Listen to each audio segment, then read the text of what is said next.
నేను మరియను. దేవదూత నాతో మాట్లాడినప్పుడు నేను చాలా ఆందోళన పడ్డాను.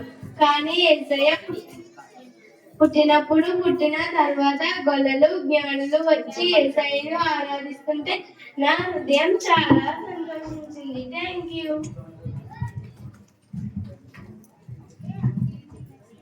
అందరికీ వందనాలు. నేను స్టార్ని. యేసయ్య పుట్టినప్పుడు ఆకాశంలో వెలిశారు. జ్ఞానులకు యేసయ్య పుట్టినప్పుడు దారి చూపారు. మనమందరము అందరినీ నడిపించే తారగా ఉండాలి. Thank you.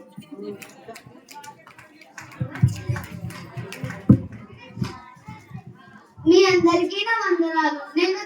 నేను గాబ్రియల్ దూతని. యేసయ్య పుడతాడని తెలియజేసింది మీ అందరికీ నేనే. మేరీ నా మాట విని దేవుని మాటలకు లోబడింది.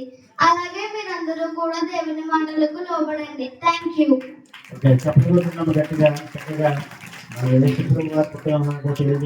మీ అందరికీ నా వందనాలు. నేను క్రిస్మస్ ట్రీ, అమెరికాలో ఫస్ట్ ట్రీ. ఈ చెట్టును క్రిస్మస్ ట్రీ అని కొందరు అంటారు. ఇది ఎప్పుడు పచ్చగానే ఉంటుంది. యేసయ్య నిత్య జీవానికి ఉపయోగిస్తారు. Thank you. మీ అందరికీ నా వందనాలు. నేను పశువుల తొట్టాను. యేసు ప్రభువు నాలో పుట్టినప్పుడు నా పరిస్థితి చాలా హీనంగా ఉండేది.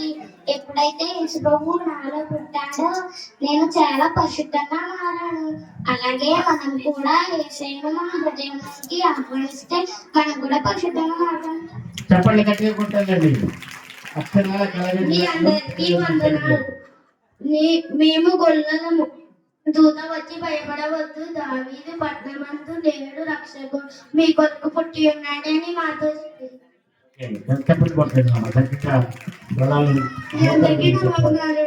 క్రిస్మస్ తాతను.